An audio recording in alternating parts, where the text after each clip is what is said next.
Welcome to the Well-Worshipped Man podcast, where men come to build unshakable presence, to become the rock their relationship rests on, and to shape a legacy that lasts beyond their years. Here, we explore the path of embodied and sacred masculinity, humble power, daily devotion, and unwavering integrity. Here we are. Welcome to the show, episode 1 of the Well-Worshipped Man. I'm Jessica. I'm Isaac. And we are here to spread the good word. And we're in love. And we're in love. Deeply in love. So we're going to start by explaining who the Well-Worshipped Man is. Yeah. I think the best place to start is how this frame, this concept, this ideal of the well-worshipped man came to be. And I was sitting in meditation, hoping to receive some guidance around how to encapsulate what it is that I did at the time.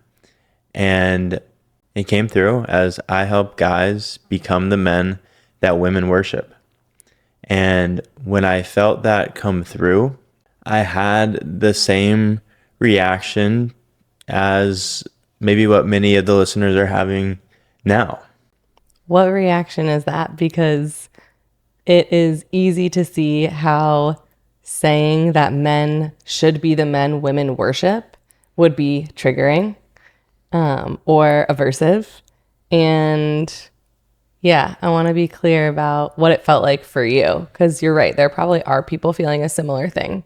Yeah, I knew that once I said that people would logically, rationale is that I'm the man that women worship. And so there was this voice of, who am I to say that? Are people going to think that I am this egocentric, arrogant man who wants his woman to wait on him hand and foot and thinks that's what he deserves? So I knew that it would be activating or triggering for some people, and I knew that it would require me to step into another level of leadership.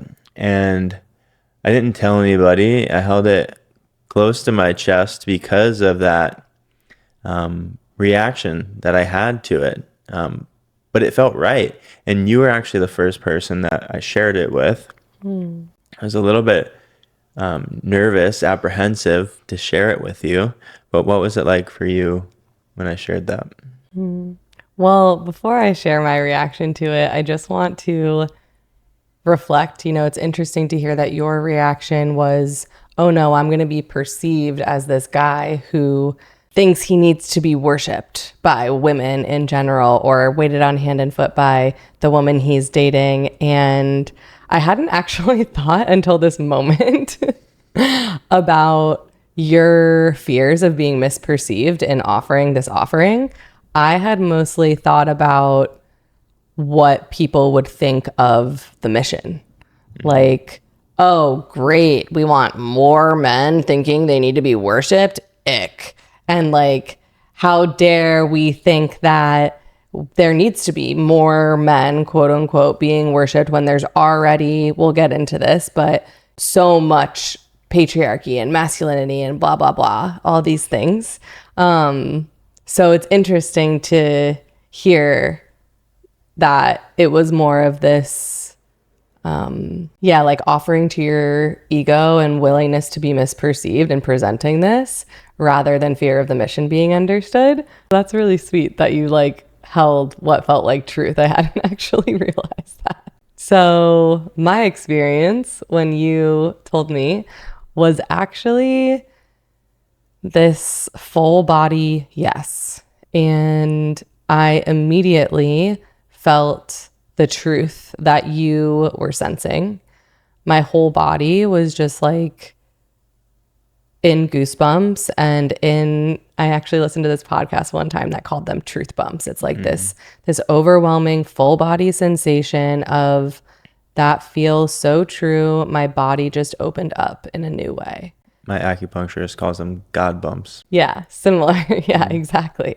And then, we talked a little bit about, okay, well, here's all of the reasons that this wouldn't be the thing, or why people would be not happy to hear this message.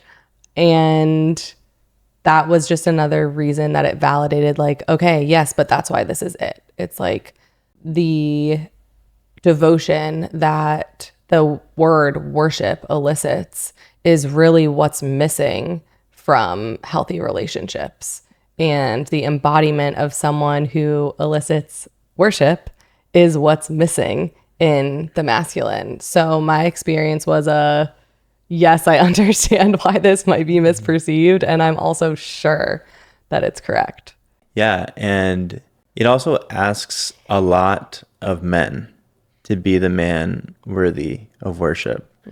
There's some men who think that it's such a hard time to be a man because they're asked to be financially secure, emotionally intelligent, physically fit, take time for play, take time for work, sleep well, have a social life. And there are men that duck that. And then there are men who say, I want to be an incredible man. Give me all of that. That's what I'm striving for. And that is the man worthy of worship.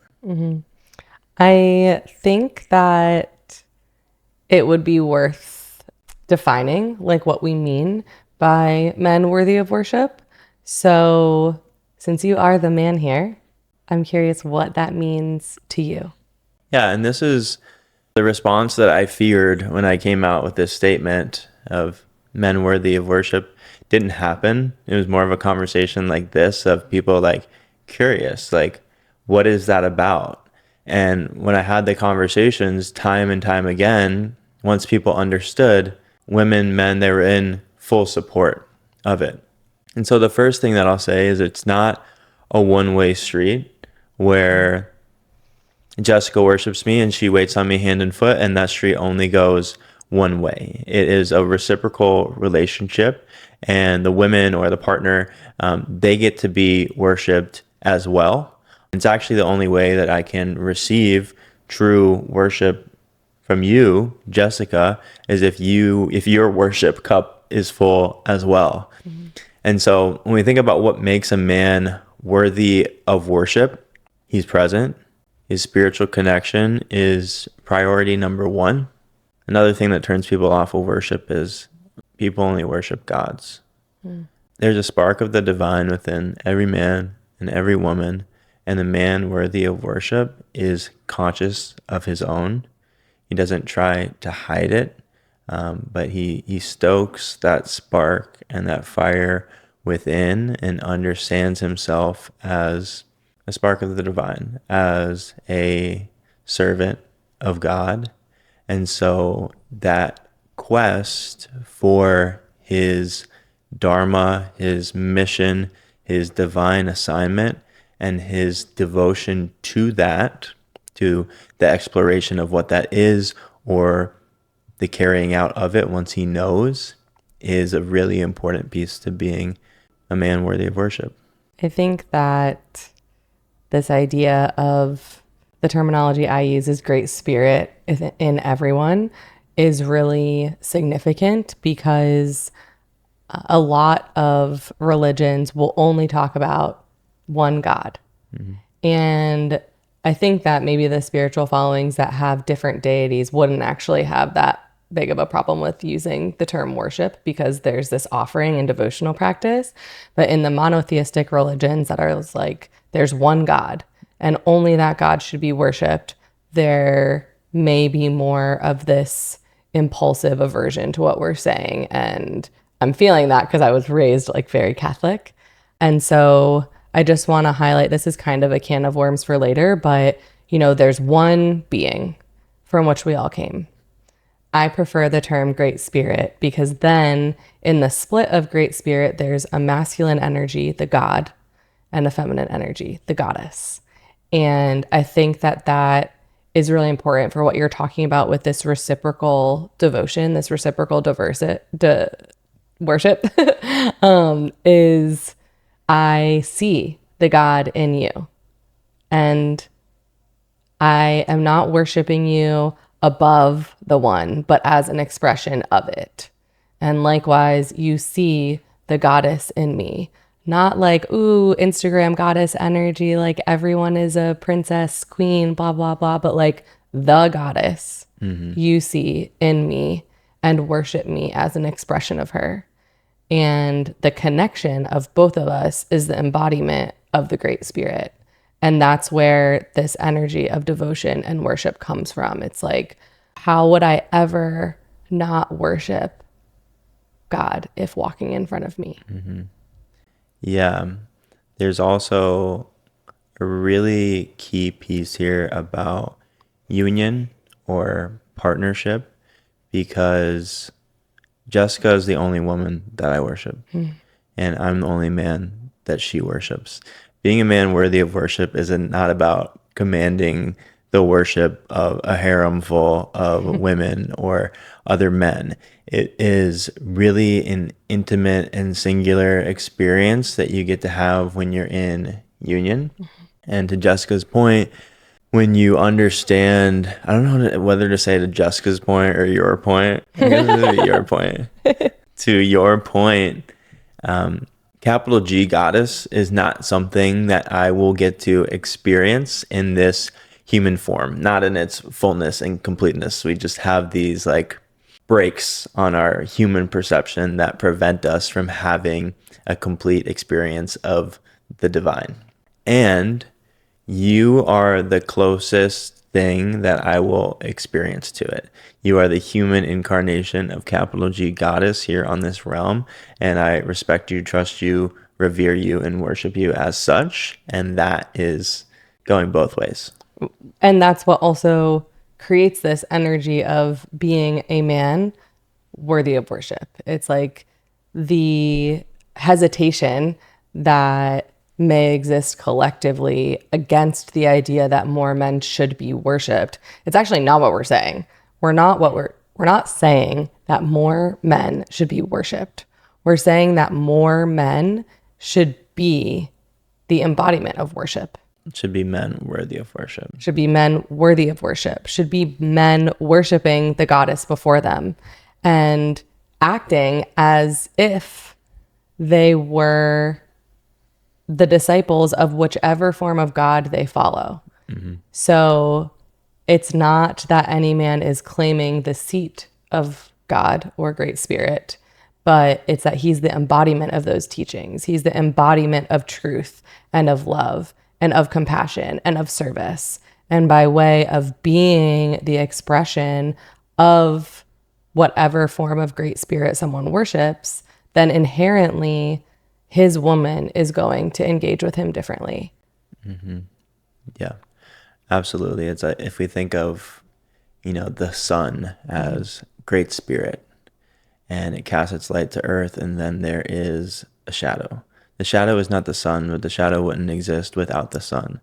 So we can think of Great Spirit as sun and the shadow as the man who's worthy of worship. And there are a lot of immature and insecure men out there who would scramble to be worshipped, who would command people to worship them, to soothe their inner sense of lack or incompleteness.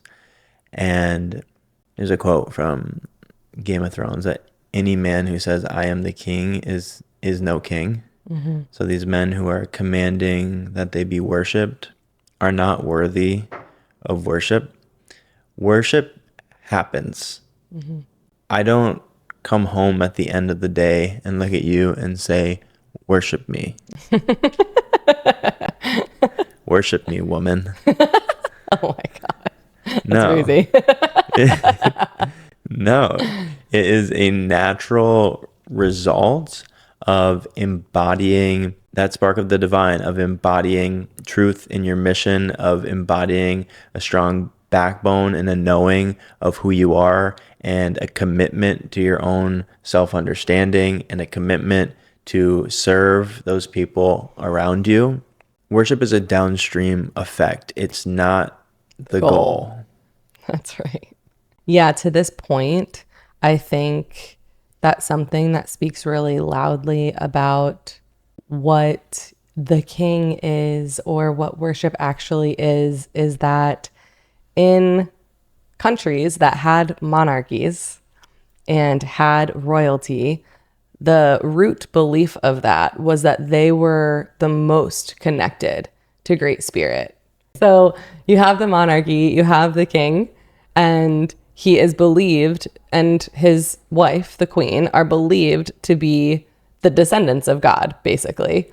And so because God's moving through them and they're leading with integrity and with care for their people and ensuring that all the people are fed and everything is managed, then the other people in their kingdom follow. And so this idea that just because you're a man, or just because you're a man at the top, you must be worshiped, isn't really where the idea of worshiping kings came from. The idea of it came from they're the expression of the divine. And so in order to live a life in which people naturally follow you, in order to be the man that everyone in the room looks to for guidance and leadership and protection, you must be expressing through connection to the divine, starting your day in devotion to spirit, starting your day in gratitude and prayer and connection to your own integrity, your own truth, so that every movement throughout the day is based on the roots that you grew in the morning. It's understanding yourself as a hollow bone, as they say in medicine circles, or as a channel for the will of Great Spirit, or the divine design as a critical piece in the unfolding of the brightest future and the highest good.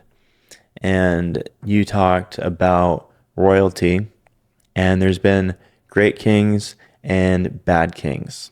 The great kings were seeking responsibility for and to be in service of. And the bad kings were seeking power over. They're seeking to coerce and manipulate themselves so they could acquire more wealth or insulate themselves from the woes and the perils of the normal working class people, while the great kings were intimately connected to the struggles and the challenges of the people that they served. Yeah, I think that that's a really important point. It's not everyone working with the title of king is one. Not everyone who's claiming the role is embodied in it. And that's exactly why worship is an offering. It's not a goal or a demand. I think that, on other episodes of this podcast, we get to dive into, okay, how does a man show up that actually does elicit worship from his woman? And how does he show up in his purpose that creates leadership in life? And maybe even what the fears are of people listening to this podcast of stepping into that role. But I'm curious what else feels important about, the initiation of this mission that we're offering in this first podcast. I think it's important that it's not that being a man worthy of worship, being a true king, is not a destination that you arrive at. Great teachers are great teachers because they continue to be students. A king, a man worthy of worship, continues to be that because he continues to learn and grow and surround himself with other reflections of Great Spirit and serve. And there's lots of men out there who would love a mission, would love to know their divine assignment, and they don't. And to those men, I would just say that you are your assignment. Whoa. Becoming the best man that you know how. And maybe for you, that's just starting off by listening to podcasts like this one, or reading books, or going to men's groups. But there are higher and higher levels of initiations on this path. And reading books and podcasts, honestly, is a foundational level of initiation. If you really want to walk this path and you want to embody this divinity and you want to be of service to Great Spirit, there is a deeper place that you must travel that can only happen in the presence and with the facilitation of someone who has been there and gone there themselves. So this appearance of the mentor, appearance of the guide that happens on the hero's journey is absolutely must happen. That statement of you are your own assignment is so, I've never heard you say that before, but it's so powerful. It's like so much of the human condition is seeking. It's like, if I just accomplish this goal, if I just am in connection with this person, if I just get this much money in my bank account or go to this place, then I will feel good about myself. Then I will, whatever, be a king, be successful, be XYZ. And it's really not. It's why people reach their quote unquote milestones and they still feel empty because they've forgotten that the only mission is remembering where you've come from source, and being devoted to the internal world matching that. And there's no woman or job or even act of service you could ever do without deeply getting to know yourself and what you're lacking and where your missteps are and what your shadow is, as well as what your strengths are, what your love is like, and eventually what your purpose is outside of yourself, which ends up being your service. So I think that's really powerful. And I agree that the mentor is essential. It's like, yes, doing this work on your own time by yourself is important, but there are generations and generations of humans that have lived before us that have all learned under teachers, under gurus, under guides, and that's not for nothing. There is, you can certainly try to learn everything you want on your own in this lifetime, but you need to experience what it feels like in the presence of someone who's accomplished it. And this is why so many men have lacked the initiation into this embodiment of masculinity, because they haven't had fathers, and those fathers haven't had fathers, and all the way up the line that had healthy reflections of masculinity in their presence. And so I also just want to offer in this podcast, like, to any man listening, it's really not your fault that you are not embodying masculinity in a way that feels good to you, or in a way that is creating healthy relationships or creating stable service and vocation. And it's your responsibility to shift it. And so if you've never had a father or a male mentor who really embodied masculinity, or maybe you did and you just felt like it went awry at some point, you must find one. And it's our belief that actually having guidance from the masculine and the feminine is both essential, because the masculine will give you the blueprint of what the embodiment of healthy masculinity looks like. They'll tell you their experience and how it resonates with yours, and how, as a version of the healthy masculine, you can navigate your life. And so much, in addition to, maybe not having a healthy relationship with their father, so much of the wounds from boyhood are not having a healthy relationship with the mother, or maybe it looked healthy but didn't feel good for some reason, or maybe it didn't happen till your first heartbreak. And there's something unique that the presence of a feminine mentor offers in healing that relationship with the divine feminine as well, because the feminine's within you and the feminine's outside of you. And in order to really be able to hold her and offer the reciprocal worship we've been talking about, you must be devoted to her, and you can't be devoted to something you feel wounded by. Yeah. I've received incredible help, support on the path of healing and awakening from both men and women. I'm somebody who can understand the positive traits that I got from my dad. I'm fortunate in that way. The ability to provide without needing to brag or get recognition for it. The commitment to learning and to craft and to setting yourself up in a place where you are respected and trusted and looked to for guidance. And I've learned a lot from other men as well. The first couple coaches that I hired were men, and they helped me see a lot about the ways that I had been outsourcing my fulfillment to a script that I inherited from my father of this is what life looks like. It's that white picket fence path that everybody's familiar with. And I got there and it didn't give me what I thought it would. And so I started working with some male coaches. And recently my path has been the business coaches I work with are traditionally men. But to access my inner world, to improve the way that I hold my own emotions, I've been working primarily with women. And so having that nurturing guidance that you receive from the feminine, the soft guiding hand, is incredibly beneficial.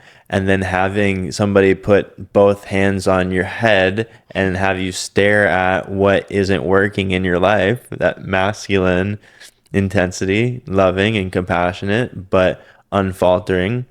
Both of those things are really required for us to come into a complete relationship with self. I think your gratitude towards Sam, your father, is really important because my verbiage was maybe you didn't have a good relationship or a good demonstration from your father or your mother. But I've worked with a lot of clients that have said something like, my parents did the best they could. And I'm so grateful for them. And I just want to offer that you could have a healthy relationship with both your parents or one of them, and you could see that they were doing the best that they could based on the life that they grew up with. And simultaneously, there could be things that they taught you or cared for you in ways that didn't feel totally authentic to you. And it's not necessarily that they had to do anything wrong, though there are some parents that were fully out of alignment for many children. But for those parents that really did as like a great job loving their kids, and you're still a grown man feeling like something's missing, like you can't access healthy love, then maybe there just wasn't something offered to you that felt authentic to you, that felt like the level of masculinity that you desire to embody. And we need the blueprint for that. And we need the healing of the compassionate feminine to really feel like, okay, where love was lost, there actually still is love. I'm actually still lovable. There's nothing wrong with me. I think that there is a huge population of men who never seek help or delay seeking help because they did live fortunate childhoods and both parents were around. Money wasn't a large issue that the family stressed about. There was no physical abuse, right? If you had a childhood like that, you're really, really lucky. But there's this comparison that happens of, I didn't get beat up in my childhood, and I know people who had much more traumatic childhoods, and things are really hard for them. It doesn't even make sense for me to look in my childhood to see how love was interrupted or how I was taught things or developed protective strategies that aren't serving me today as an adult. But for that population of men, often the wound is that the expectations were very high and love had to be earned. And you see that so often as one of the root causes of adult men who find it hard to love themselves and use busyness and accomplishment as a band-aid. I think this is really important because the wound of I'm not doing enough, or if only I do enough, then I'll be lovable. I just want to point out the difference between that and the word worthiness that we are using with our mission of creating men worthy of worship. And when I talk about worthiness, I usually actually teach people for love specifically, there's no such thing as being worthy because you are love. You can't be unworthy of something that you are. The difference for me with this teaching of creating men worthy of worship is if you're not acting in a way that is in love and in truth and integrity and in service, it's not that you're unworthy of love, but you're not being the expression of love. And without being the expression of love and the expression of integrity, your performance or your embodiment will not elicit worship from anyone who is connected to themselves. Maybe it will create an unhealthy dynamic where someone's pouring into you and emptying themselves and losing themselves in your presence, but that's not real love.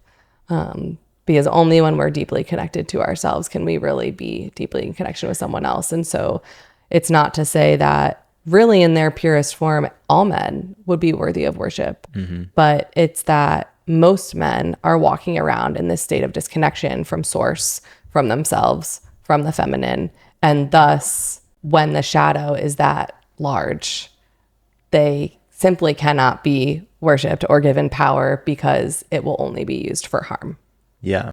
Yeah. This path is not a departure from who you are. It's a return to who you are. Yeah, that's right. I think that, women are big teachers for men. And a lot of men are walking around with this belief that love is found in a woman.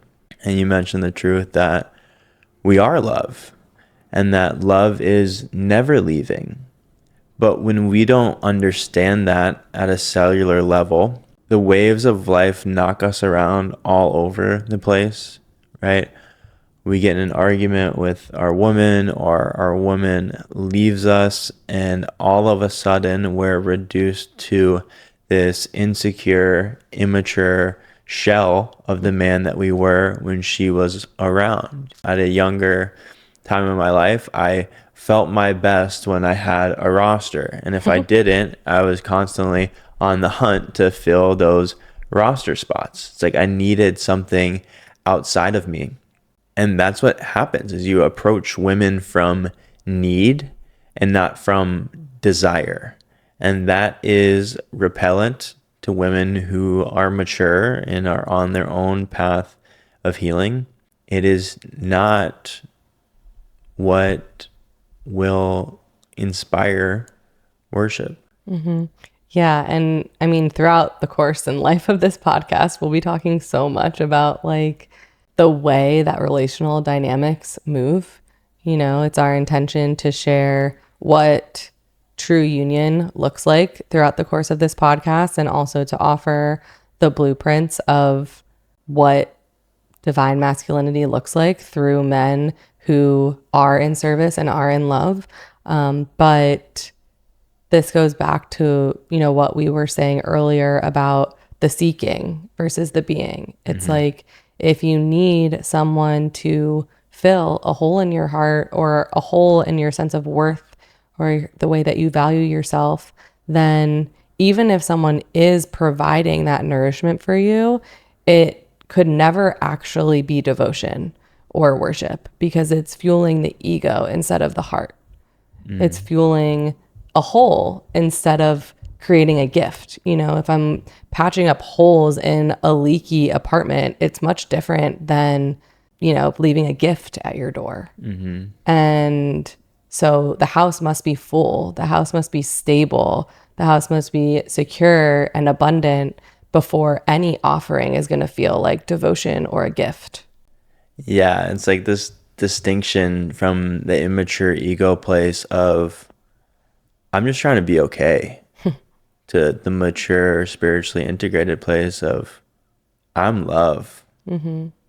I was going to say that, like Isaac mentioned, it's not just the reading of the books or the listening to the podcast, it's the embodiment. So along with our intention to offer teachings about union and to offer teachings about the man worthy of worship and interview men who are the embodiment of this, we also have set the intention to, give all of you listening work to do. Because listening to this podcast isn't enough, but taking the information from this podcast and doing something with it actually can create change. It's not the awareness, it's the action. So my thought for some devotional work after this podcast, and I'm curious if you have anything to add or alter, but my thought would be, setting a timer for 15 to 20 minutes and just journaling about what's my resistance to receiving worship. When I hear being a man worthy of worship, what does my body feel like?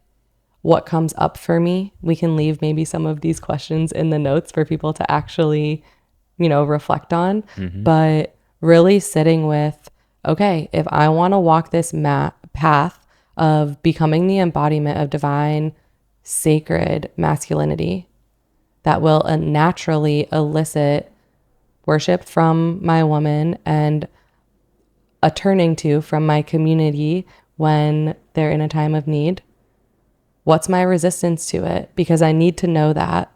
I need to know my fears of a man being worshipped before actually stepping onto the path. Yeah. And to any of the men that are listening to this, don't lie to yourself. Maybe you're not to the place yet where you can authentically say, I want to be the man that my woman worships. If you're not, it's okay. Keep listening to the podcast. And what I offer to you is just fill in the blank of that statement with another word. I want to be the man that my woman blank. Because whatever you write there is going to be a stepping stone towards worship. I love that. I love you. Oh, I love you. All right. We want to say that, like I mentioned, part of our intention is to interview men on this podcast who are the embodiment of a service-led, love-led man. And so if any of you listening have ideas of who you'd like to hear on this podcast or connections to men that you feel embody that energy, let us know. Men who you deeply trust and respect and admire. The kind of man we want on this podcast is a top tier level leader. You trust them with your life and your heart. Mm-hmm. All right. All right. Thank you all for tuning in. We'll see you on the next one.